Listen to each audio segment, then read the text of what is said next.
Welcome to Motivation for Success. Hoping you enjoy this video. All of us have experienced some tragedy, and if we haven't, we will. And you can either let it destroy your life, or you can build upon it. You can permit it to let it hold you down, or you can decide, I'm not going to let that happen to me. I'm bigger than this.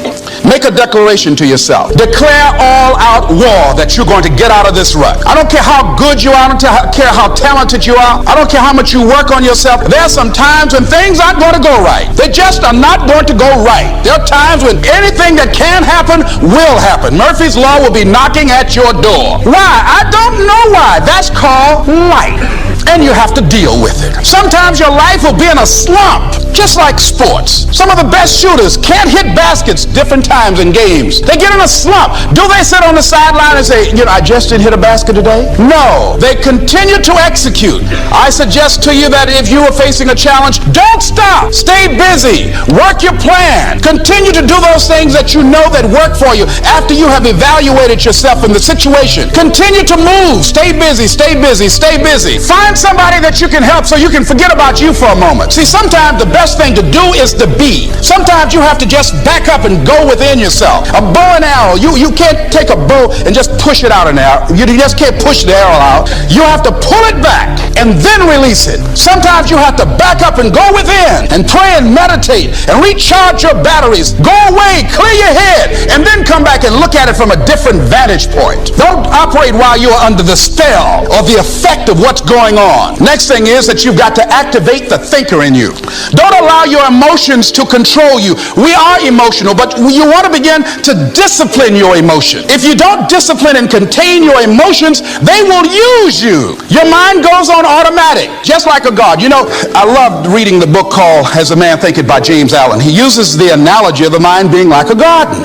Weeds don't have to have any encouragement to grow. You don't have to water them. They don't have to get sunshine. They don't have to have fertile ground. They will grow through the cracks of a sidewalk. Am I right? But if you want to grow orchids or roses or any kind of exotic flowers, there are special processes and procedures you must go through.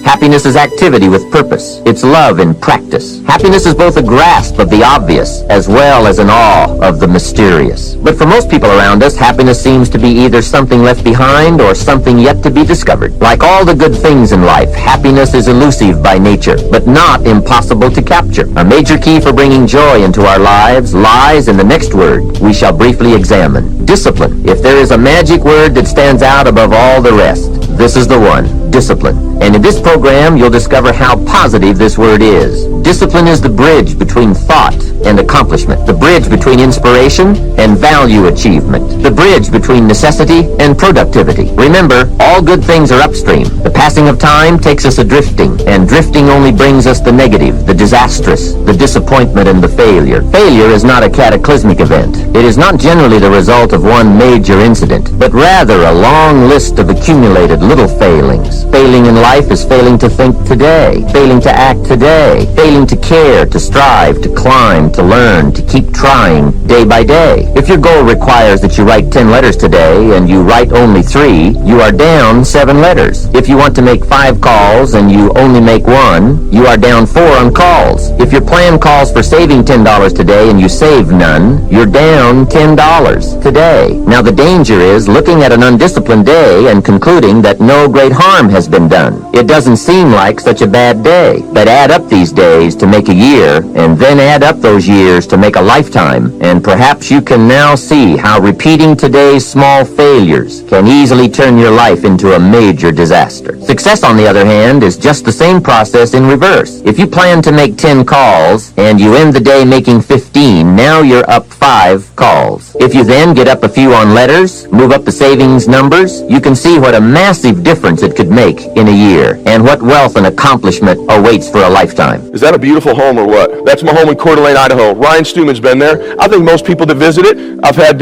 some of the wealthiest people in the world visit that house. Some of the most famous people in the world. Guy playing in the Super Bowl next week visited that house. That balcony right there is where Tony Robbins told me I'm an effing loser. This is one of 4 homes. I'm only at this, by the way, this property is 2,000 feet of lake frontage. I've got 3 or 4 boats out there, Sea-Doos, the whole thing. That's the guest cabin. The roof is all copper. Not to brag about the house, I'm not not going to get into all the details of the house, but every room's a piece of art. It took 4 years to build, and those shingles on there are handmade copper shingles, individual shingles. It's one of the most, my windows are made of copper. It's sort of a bizarre bananas property, right? Most people that have been there say it's the most beautiful home they've ever been to. It's something I'm very proud of, especially as a young guy to have that house. I'm there just, I don't know, 45, 60 days a year. It's a dream of mine. Every morning we get up, I boat to my golf course, we boat to dinner. I don't even ever drive, I have a Raptor up there. I don't even ever drive my truck up there. It's a dream. I pictured that place for years. We live in Laguna Beach on the ocean front. I met my wife. We grew up in Pomona. Any of you from Southern California?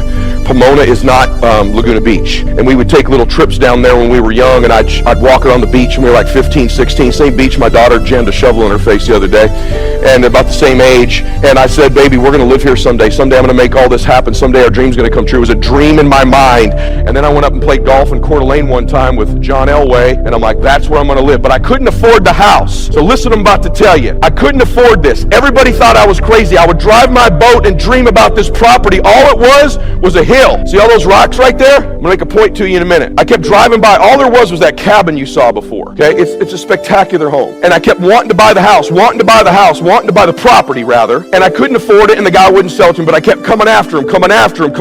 You will have real estate deals like this.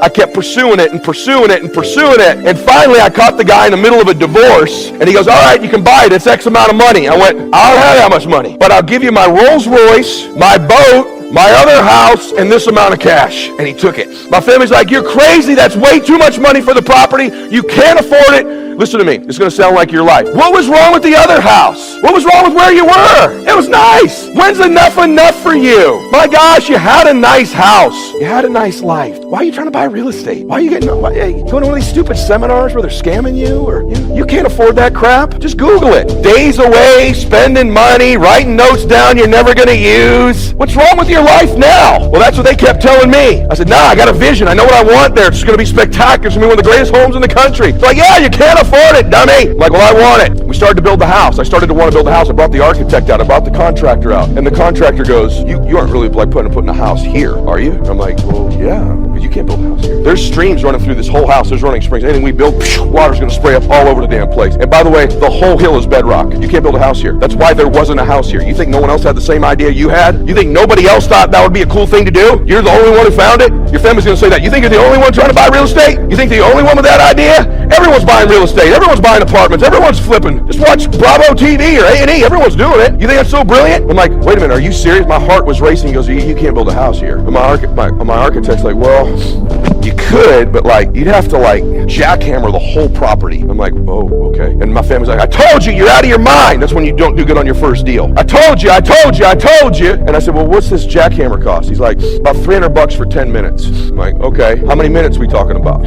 I don't know. 3 months later, the architect comes to me and goes, we got a problem. There's springs all over this place. The jackhammer's not getting done. You're just bleeding money. I already overpaid for the property. Now I can't even get a foundation poured on this thing because of all the dadgum rocks everywhere. I go out there one day, it's raining. He goes, it's raining. There's water everywhere. It's flooded. It looks like Beirut. Like literally there's rocks everywhere. I'm like, and I was literally crying. I'm like, what am I going to say to my wife? They were all right. I've lost my damn mind. Look at this. I made a mess. I've spent all the money I have. So I went backwards, not forwards. This happens as an entrepreneur, like way backwards. And then I'm sitting there going, shit, what did I get? I don't even know what I'm doing. Like, I was okay before. What is wrong with me? When's enough? Crap. My architect goes, well, we could like dynamite the hill. I'm like, dude, you're the same guy who said we jackhammer the place. He's like, look, Ed, I'm not even so sure the Lake Association, the city's not going to come by. I tell you, this is like an eyesore. You're going to have to haul all these rocks off of here, dude. That's another probably $600-700 grand to get these rocks out of here. I'm talking about 2,000 feet of frontage. This property's 100 acres, guys. You got to dynamite it, and you'd have to get all your neighbors' approval. I finally do that, give us approval, and we literally dynamite my life, dynamite my property. And then the architect quit, and then the contractor quit. And my life was a mess. I was out of money. I was broke, and this is after I was already a relatively successful guy in some people's eyes. My wife's like, I told you. My